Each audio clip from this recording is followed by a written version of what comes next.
of New Yorkers support this bill? I think I may have said 74, but close 74? Great. You think 74% of the New Yorkers have read this bill and understand the implications of it? Or you think they're just going off of what the title of the bill says? Probably no way to tell, I guess. That's probably I'd say it's a pretty safe bet that the vast majority of them have not actually read the whole bill. I think that's true. You could ask that about almost any public opinion poll.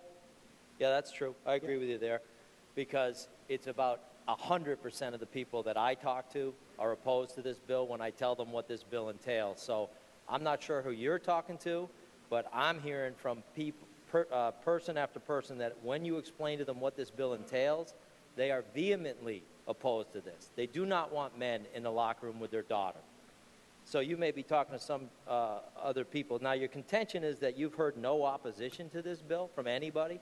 No, I didn't say that. I said I haven't heard any opposition to this bill from any law enforcement organization, any organization advocating on behalf of women, or restrooms, or locker rooms, or schools. Right. Right. Well, that was the last thing you said. Or victims of sexual assault. But you don't. Previously, you said that you had not heard any opposition to this. Later in the debate, I don't think I've said, ever said anything resembling that. Well, we can roll back the tape at some other time. Well, now, you just said the police should arrest the man. Look in the previous years, in the 6 transcripts, see if I've ever said that. I'm and talking later about, you can look at this transcript, see if I said that. Well, look I don't think I did. Earlier. Mr. Speaker. Mr. Speaker. Mr. McLaughlin? Oh, Mr. Morelli. Yes, just a gentle reminder that we would like it if, I'm sure the people doing the transcripts would like it if the members would ask a question, we would have a response, and then another question, another response, comments, but rather than having 2 members speaking at the same time. Thank you, Mr. Morelli. I appreciate you getting up to say that. It would have been nice if you had done that previously when he was debating my colleague. Mr. McLaughlin, I meant that for everyone in the House. Little late. Thank you. Mr. Speaker, you said police should arrest someone that they know has gone in. Mr. Gottfried, you said police should arrest someone that they know has gone into a ladies' room that is a man? Well, I would say rather than no, it would be appropriate to do that if there is reasonable cause to believe. I also said that there are some that you don't arrest someone every time you see a law being broken, but the circumstances you're describing would hard to imagine why it would not justify an arrest. What is the reason to believe? Because under your law, under your bill, if it becomes law, you have that term self-image, right?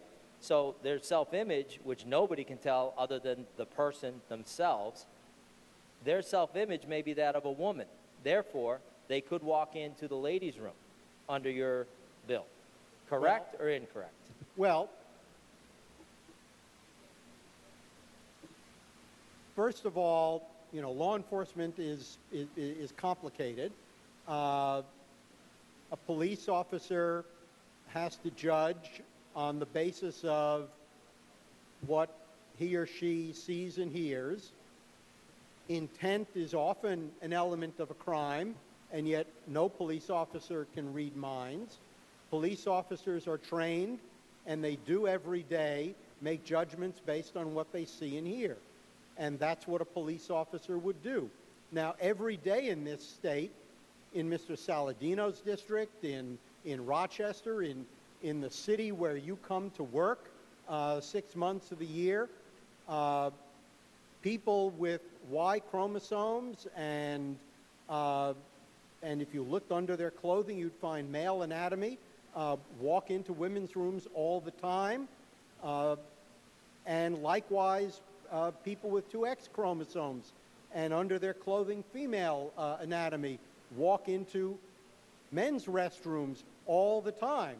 I don't know whether you've ever had a problem with that. I'm quite certain you've been in men's rooms with people with 2X chromosomes, and I'm quite certain you didn't even know it. I don't know where people who oppose this bill or who think restrooms and locker rooms should be exempted, do you think that transgender people should just learn to hold it in or go before they leave home? Do you think that transgender people should not be allowed to belong to a gym? I don't know what. Did you ask me to yield for a question? Because those are questions. No, those are answers Okay. to your Well, those are questions. Have you ever heard the name Colleen Francis? It doesn't ring a bell. Okay, let me just fill you in on Colleen Francis. Late last year, this was out, I believe, in Washington State. It was. Late last year, a parent called the police after her daughter walked into her locker room and observed a naked man using the sauna. This girl was 6 years old. According to the police report obtained by Campus Reform, the transgendered man in question, a 45-year-old Evergreen State College student named Colleen Francis, was, quote, sitting with her legs open with her male genitalia showing, with girls as young as 6 years old present. That's the outcome of your bill, Mr. Gottfried, is it not? That person is a transgendered individual, walks into a sauna naked with young girls present. Do you think that's an appropriate bill to pass here in the state of New York? Well,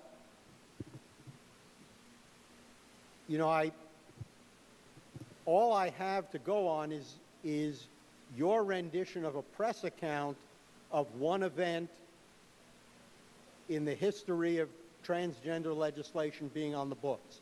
I think before I was going to comment, I'd want more than your account of a press account, and I think we've all learned over the years that press accounts are not always, gospel. I'd want to know more about that incident before I commented on it. I will say that 60% of New Yorkers have, in many cases for many, many years, lived in jurisdictions with this legislation on the books.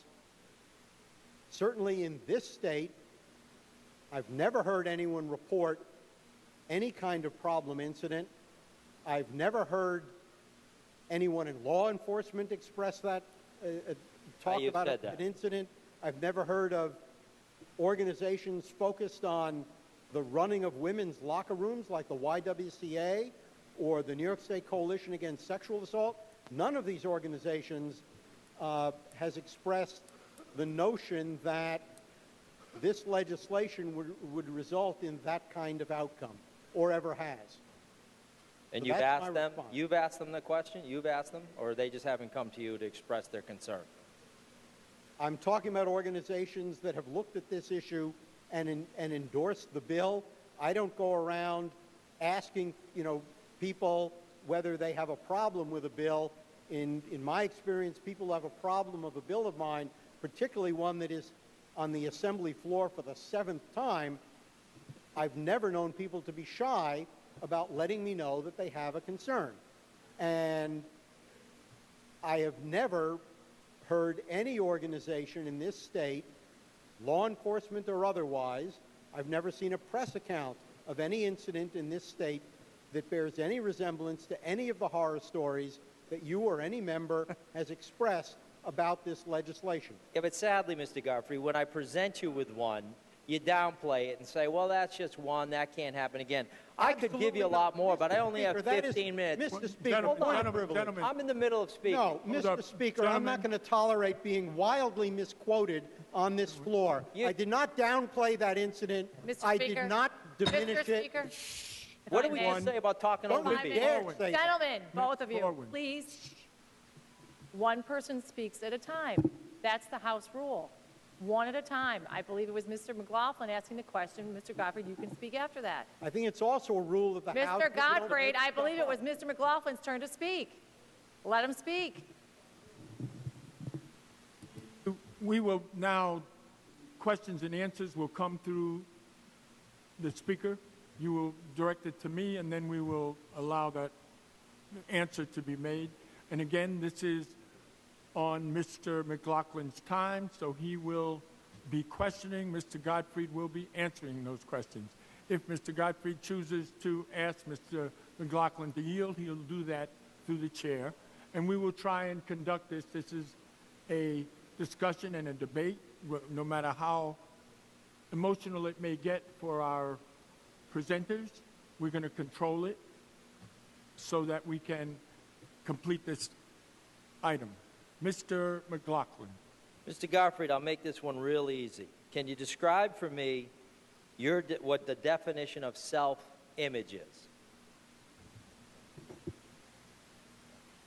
It's an ordinary English term. It has its plain meaning.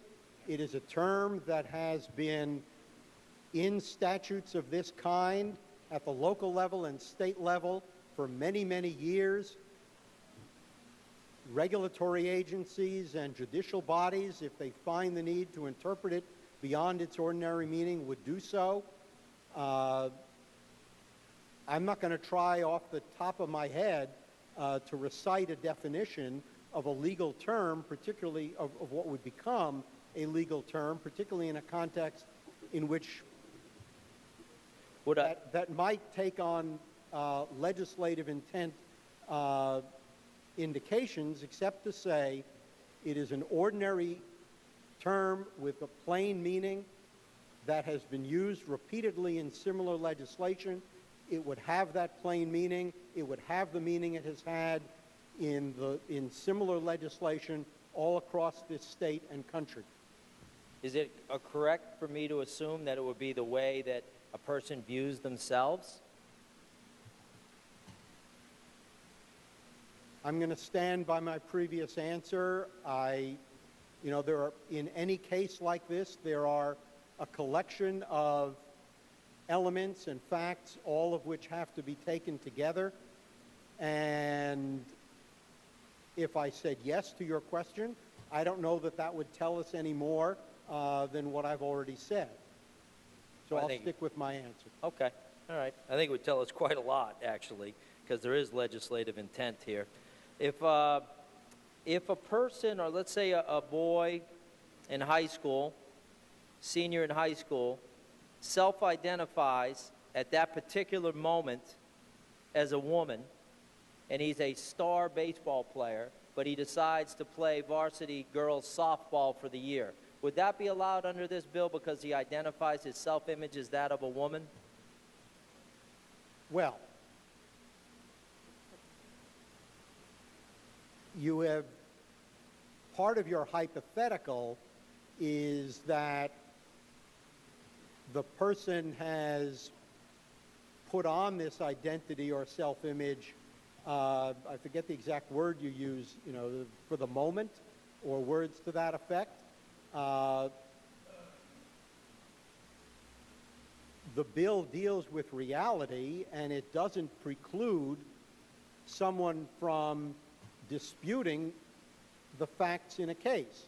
For example, we may have a law, we do have a law that provides certain rights in public bidding for a minority-owned business or a women-owned business. If I were to wake up one morning and decide that I wanted a claim to be African American or Hispanic, and I own a business, the fact that I claim to be African American would probably be subject to dispute. Mr. Godfrey, that is blatantly ridiculous, because there's nothing here that talks about that. But this bill talks about self-image. So you can self-identify as a woman or a man at any time, at any moment, for any reason under your bill. Yes or no? I don't think any transgender law like this bill has ever been interpreted in that fanciful way. That's not fanciful. Self-image, appearance, behavior, or expression, whether or not that gender identity, self-image, appearance, behavior, or expression is different from that traditionally associated with the sex assigned to such persons at birth. It's pretty clear. No, I think what is fanciful is the notion that one can go back and forth from moment to moment and or assert an identity without any reality to it, and have people be required to accept that, which I think is what you're suggesting, and if not, I apologize for misunderstanding you, but I am quite confident that legislation like this has never been interpreted or applied in that way. And if you have an example of where it has been interpreted or applied in that way over the many years that it has been in effect in many states and cities, I'd be interested in hearing that. Those are not the same bills that we're dealing with here, I would take it. I would assume they're different bills in different states. But under your bill, which I assume you know pretty well, it's been around quite a while now, no Senate passage yet, but I would assume you know your bill pretty well. You tell me, is there anything preventing that from happening, what I just said? A kid wants to play on a girls' softball team. Anything preventing that, Mr. Gottfried? Well, first of all,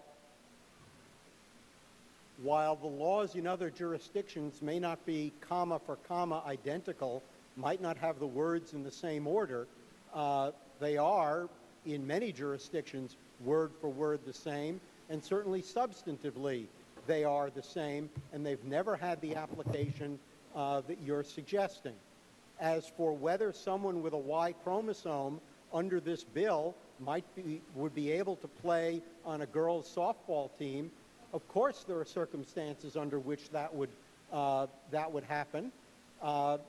That's the essence of being transgender, that someone with two X chromosomes would, under certain circumstances, be able to play on a boys' softball team. The question that, however, that you're suggesting is someone who has a Y chromosome who is falsely claiming to be transgender. Would anyone have the authority to dispute the validity of that claim? And I don't think anyone has ever interpreted this legislation to say that that could not be done. Mr. McLaughlin, your time is up. You can come back for a second.